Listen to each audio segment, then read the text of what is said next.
Well, after all those highlights of sports from over the weekend, I guess now you know what is going down by way of the various highlights and the results. But you should also know the Black Queens being thrashed 7-1 by Japan. Well, I don't know whether it was a sight to behold for Japan or for us Ghanaians, but what do we expect? But today is your birthday, Paulina, but usually you're based in Akachi, but also currently you're in Community 7, Tema. You're with your sister, Sister Felicia. Good morning to you, as well as Sister Lucy Homowo, as well as myself and Ifua, who lives in Romford, UK. We say, have a great, happy birthday. Your lunch is on me. I'll pass by the house this afternoon. We'll have some great time, but let's move on. Today, as always, we told you is World Autism Day. Is marked this time of the year each year. And childbirth is a gift from God, but when the child is born with autism, that gift for many families in Ghana becomes a burden, if not a curse. And when the parent of these children with autism themselves challenge in understanding what the situation is, they blame God, for example, for giving them an autistic child. Well, there's nothing more painful than being kicked when you are down in life. Yet for children with autism, they are mocked. They are often abandoned, kicked, and deserted in their lowest estates by their neighbors, sometimes by their friends, teachers, and even their parents who are supposed to know better. Richard Kwejonyakon visits Autistic Compassion Africa, is based in Olaya State, the central regional capital, Cape Coast, to learn how autistic children are being helped to realize their full potential.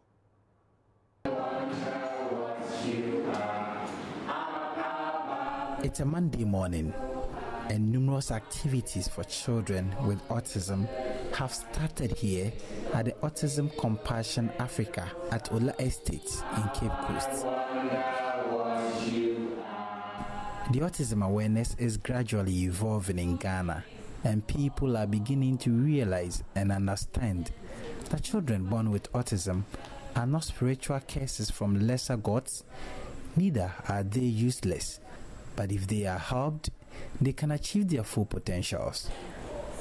If they are abandoned as shrines by their parent like they used to happen, their lives become a life without dreams, a life of droughts that prays for rain that never comes. Got Pascal here. This morning, Pascal has been engaging in a lot of activities. He's been writing 1, 2, 3, 4, 5, and he's been repeating them. And here he's written Methodist Church Jesus. So I asked him what his name was, and he wrote this for me, Pascal. What's your name? Pascal. Pascal is an awesome kid. He joined us about maybe 3 or 4 weeks ago, and he is 18, so he's quite a bit older, but we are just getting ready to have a meeting with his family to set the goals for the coming year. So as you notice, Pascal is a sweet, gentle guy. He can communicate some, where autism affects communication, but we want to work on increasing his back and forth communication and helping him be able to be clearer so that people can understand what he's trying to let them know. So we will set goals for him, including the communication I mentioned, social skills, self-help skills. He's really great. He can, wash his hands. You just saw him do it. As they get older, we also work to teach vocational skills so that. And as always, this year's World Autism Awareness Day highlights the importance of empowering women and girls with autism. And work for gender equality and women's empowerment must also reach all the world's women and girls. And that's a key objective of the day. But we know autism is a complex neurobehavioral condition that includes impairment in social interaction many of the times, and developmental language and communication skills issues, combined with rigid, repetitive behaviors. And who more or less to help us do some great discussion? The sweet lady you saw in the picture there, or in the video there, Whitney Hamel is Executive Director and also the co-founder for Autism Compassion Africa. She's here. She's based in North Ola or Olaya State, the central regional capital. Good morning to you. Good morning, Roland. How are you? I'm fine. Thank you for having me. we just saw you in the video. It's the second time we're just giving our viewers snipers of that video. But basically, autism would say is a big deal. Is it or not? Yeah, it affects 1 out of every 68 children, which is quite a large population. However, Wow. here in Ghana, we don't really know the true statistics because these children are hidden, or unfortunately the termination of life sometimes occurs as well. But it is a big deal, and we need to help families be able to bring these children out to get the help and services they need. Oh, great. But for all the things that we do, you work practically in the field. And Yes. how many years you've been doing that now? Almost 10 years now. That's a decade. Yeah. Long time. I'm getting a little old now, so yeah. I get at least in there, not in age. But for all the things that we have to say and talk about, practically, what is autism? What have you encountered on the field that makes you see this really is the abnormality? Yeah, so autism is a neurodevelopmental disorder, and it affects communication, social skills, and behavior. So typically the children that we work with, especially those that I end up working with, have delays in their communication skills. They may not respond to their name, and they may have different repetitive behaviors such as hand flapping or repetitive sounds, or maybe they watch the lights or things spinning. So those are some of the key warning signs that you would see for a child with autism. Africa is always a strange place. Our land is It's a wonderful place. Yeah, we're wonderful. Our land is very much spiced with a lot of religion and socio-cultural norms, and sometimes a lot of stigma. Yes. And skepticism, and all those things makes us produce a lot of prejudice. How do we interface that with knowing that 1 in 68 could have autism as children, and then looking at the way we behave? How do we synchronize all that? Yeah, it's difficult, and you know, I'm not a specialist on autism in Ghana yet. I've only been here since We're talking the general August, picture, so to speak. the general picture, yeah. So these children, you know, like you mentioned, the families, there's a spiritual side of things here in Ghana, and there's a lot of beliefs out there, and many of these families might be seen as having a curse on them and such. So we need to help these families we need to break down those stigmas in communities so that they can reach out and get the help that they need. I see. Yeah. Okay, so usually in a typical setting, the children that you work with, how did their parents get to know that they had autism? Yeah, many of them actually don't have a formal diagnosis, which also goes to show a little bit about the medical system here. Some families mention that they took their children to doctors, but the doctor said, oh, they'll catch up, they'll be okay, it'll take time, but they'll get better.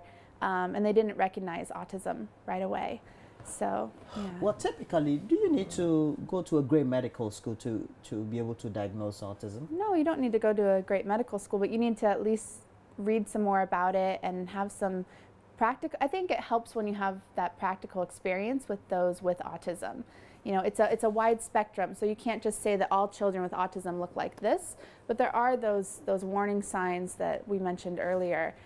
So any doctor that does a little bit of reading and maybe has some experience with those with autism should be able to recognize and diagnose, and then help the family get connected to the support that they need. Is that a good conclusion by me, that then our medical system is not strong enough to be able to perhaps have good diagnosis on which child is autistic, whether at the high level of the spectrum or the lower level of the spectrum, etc.? So again, I'm not an expert on Ghana, but I'm speaking of I'm speaking of the experience of the families that I've worked with, and how some of them clearly, you know, I can't diagnose myself, but I can see that they have typical traits of those with autism. So I'll take the child into the center. But that does show that there are those practicing out there that may not have the ability to diagnose or may not know as much about autism. So we need to raise awareness not just in the education field, but in the medical field as well. How that then is that a great challenge if medically the system doesn't have the right professionals, or perhaps we don't have the strong indicators to be able to do the diagnosis, and in the educational system we have a difficulty, and even in the home? How does that pose a challenge in one diagnosis, in trying to integrate them into society or give them special needs education? I mean, just imagine what it would be like to have a child with autism here in Ghana when you go to the doctor and you're not sure if you're getting that support. You go to the education system and you're not sure you're getting that support.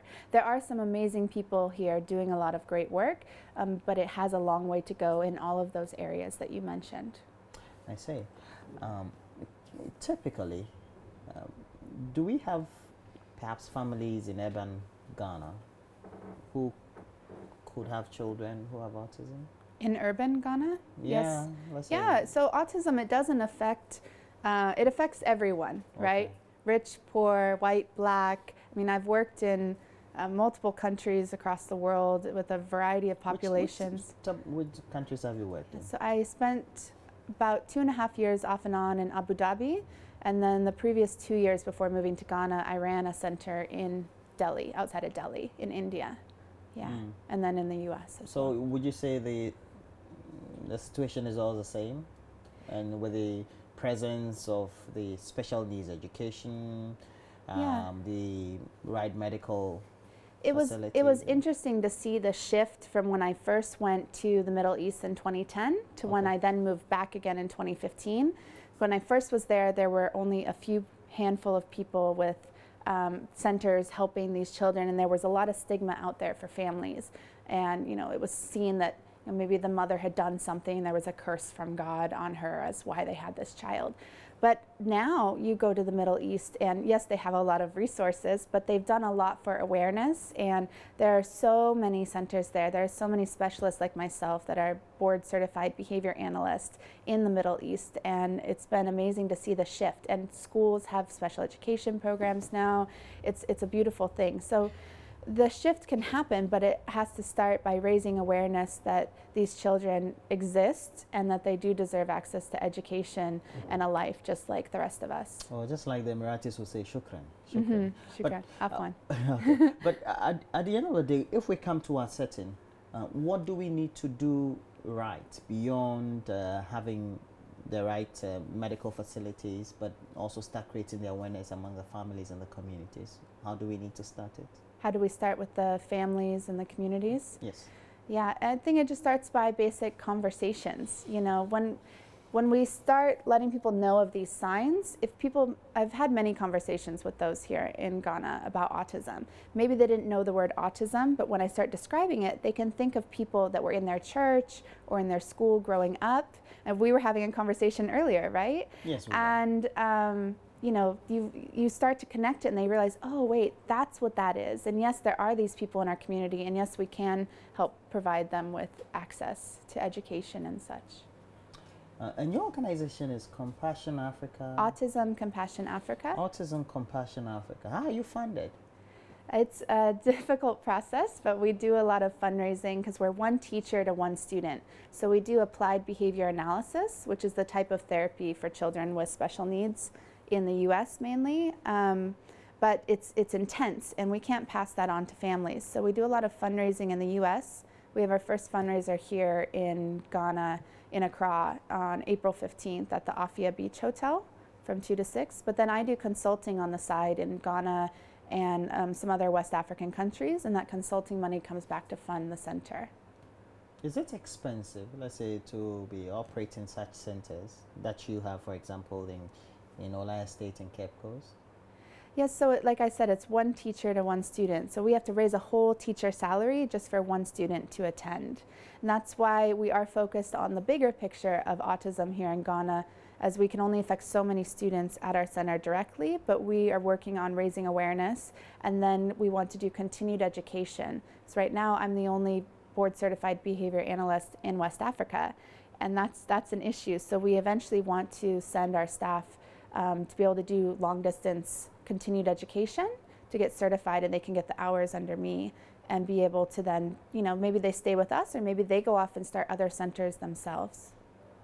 Yeah. Let's start with the basics. Yes. If, let's say, families have children, or let's say the medical doctors now, perhaps through what we're doing, are getting some awareness, how would they get to identify that somebody has a child has some difficulty or could be categorized in that realm of being autistic?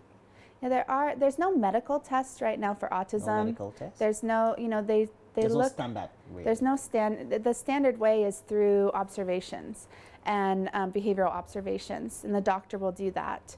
And so once they identify that the child could have autism, then they need to help connect them to services. So there is the Autism Society of Ghana. People can reach out to me to find out more information, and we have a WhatsApp platform. So there's many people across the WhatsApp country. Platform? Yeah. What's the number for the WhatsApp platform? I don't know off Okay, the but top you of my have your head, number? but I have access to it, so they can reach out to me and I can connect them. What's your number?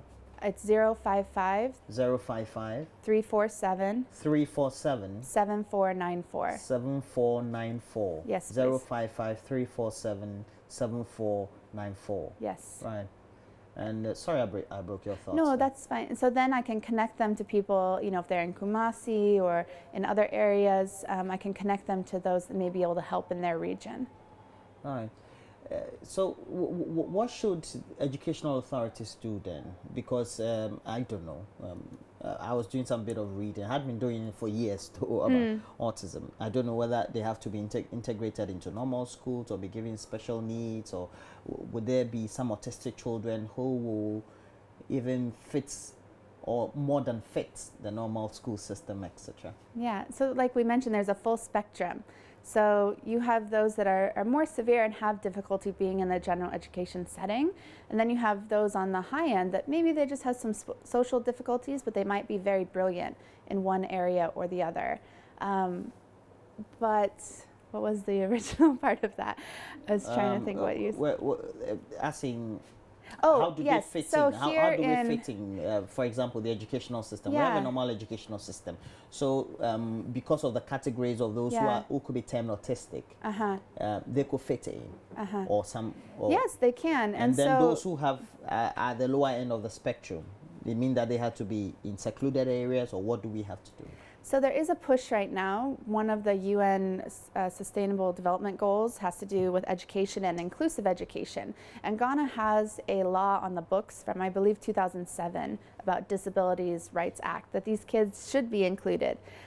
So there is, and there does need to be a big push for inclusion. However, you need to help support these teachers to get trained on how to have children with special needs in their setting, and also have special educators within the schools as well. There are many special education programs across Ghana at the universities, including at UCC and Cape Coast. They go all the way up to a PhD.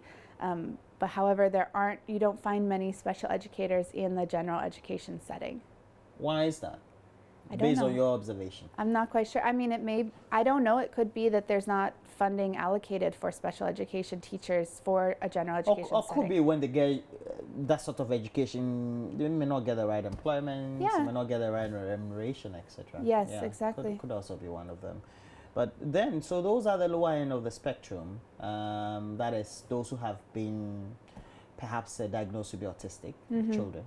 They have to be put in special homes or special schools, is that it? Like what you have in your center? Yeah, there are ways, like in the US, I can talk about that. Some of these children, they still do attend general education school, but maybe they only go for a couple of classes a day, and then they're in more of a special resource room, as we call it, in the school setting.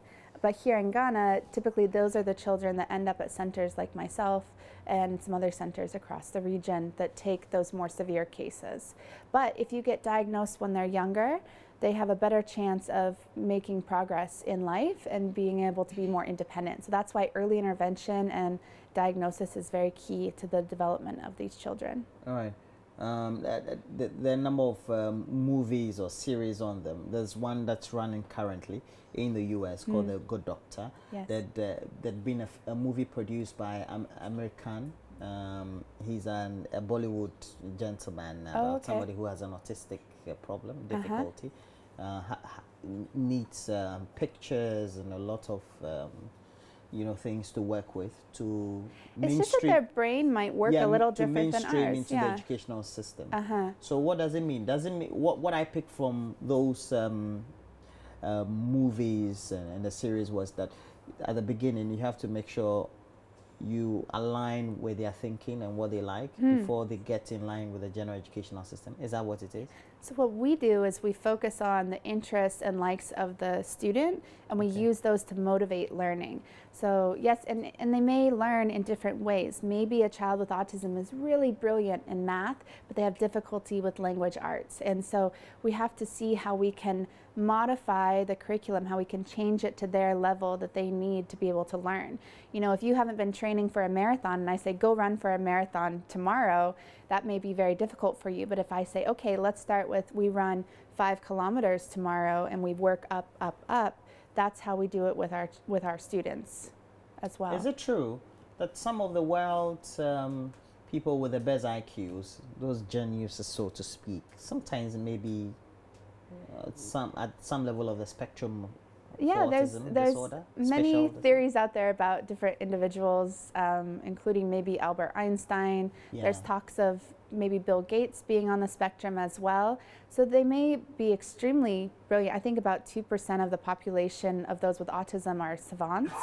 I had a student that you could tell him any date and he could tell you what day of the week it was. And I could say something from 1973 and he could say that's a Wednesday. So their brain...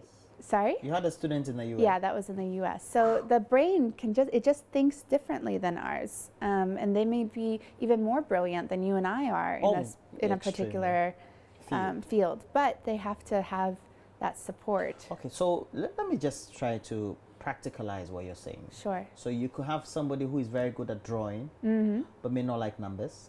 Is that it? Yeah. Somebody who is very good at math, but may not want to see lines, so for example, is that it? Yeah. So even though he may be learning maths, but will not want to do graph or something, is that possible? Yeah, it could be that some areas they find more difficult than others, and they have a specialty or even a drive to do well in a particular area.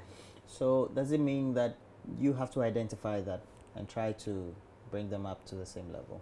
So those that are older, especially, we look for training vocational skills, so that maybe they could have a job and work. So if a child has a specialty with computers, we should try to foster that and see if there's a way that we can help them maybe be able to get a job later working in that field. So they grow up to become adult, whether lower or... Yeah, they can grow up to be an adult, get married, have children, hold jobs. But it's all that spectrum, and we never know when I see a kid who's 3 years old what their life might end up like. But the more support they get when they're younger, the more likely that they could go on to live a full life. So what then should the family be doing? Because you may have a normal brother or a sister who behaves well. And I've encountered, and I was telling you a story about somebody I encountered at a funeral in the Volta region. Yeah. And I thought that child may be autistic. Because I'd known about what autism is, because the child was brilliant and could do some things even in front of me, but in some areas was not audible in her speech, etc. What will families be encountering in such a process, in living with such children, and what should they be doing to make them live normal lives? It's very difficult for these families. There's no vacation time. I get to take a little vacation time, but these families are on all the time. So they need to also make sure they're taking care of themselves too. But they need to get the medical support they need and then access to those that are working with these individuals. There's also a lot of great YouTube videos out there for families to learn of how to teach a child. We use like I said, applied behavior analysis, ABA. There's many training videos online that parents can watch, and they can learn how to do some of these things at home if maybe there aren't services and support in their area. So then the parents will be thinking, or even those in the general society will be thinking, what causes it then? What could even lead to having all these children with autism? That's a piece that's still a mystery. They're doing a lot of research still. It hasn't been locked down yet. They're seeing some genetic components to it. They still think there may be some environmental factors, but what we do know is it's a neurodevelopmental disorder. So it happens during the baby's development. It's not that if there's a child with autism, you can then catch autism from that child. It's something that happens as they're growing and developing. But the main thing they're looking at right now is genetics. All right, so what message would you then leave us with? And if we want to constantly be in touch, what should we be doing? The main message is that these children are great individuals who deserve access to education and love, and we need to do everything we can to help support them. And if people want to find out more, they can go to autismcompassionafrica.org or our Facebook page as well, Autism Compassion Africa. And you mentioned my phone number earlier. You can mention it again. Okay, it's 055-347-7494. All right. And you're currently based in Cape Coast. Cape Coast. So if we come to Cape Coast, where Bakano or where? I'm in Ola Estate, and then I also do consulting across Ghana as well. Okay. So even if the family doesn't live in Cape Coast, I can communicate with them and help them or connect them to someone who can help. Well, she's on Facebook though. Yes. Whitney Hamel. Good morning to you, Anio Sabuti. I don't know where he's. Is he watching? I think so. We'll see. And he's a naughty man, man. All right. Well, thanks for passing through. Thank you very much. It's been a delight having you in the studio. Thank you. It was first on video, so now having you live is okay. Say hello to all those that you work with. I know that it could be quite torrid working in that environment. It's a challenging job, but they are amazing and they're so inspiring, and they keep me motivated to continue. Okay. Are some of the parents welcoming for all the work that you do and the time that you put in? Oh yes, they're very thankful and appreciative, and they're parents who want to be very involved, and I'm lucky that way, so it's good. All right. Whitney Hamel is the executive director, but also the co-founder for Autism Compassion Africa. Thanks for passing through. Currently, the Ghana chapter is based in Ola Estate, the central regional capital, Cape Coast. And please make sure you get in touch with them.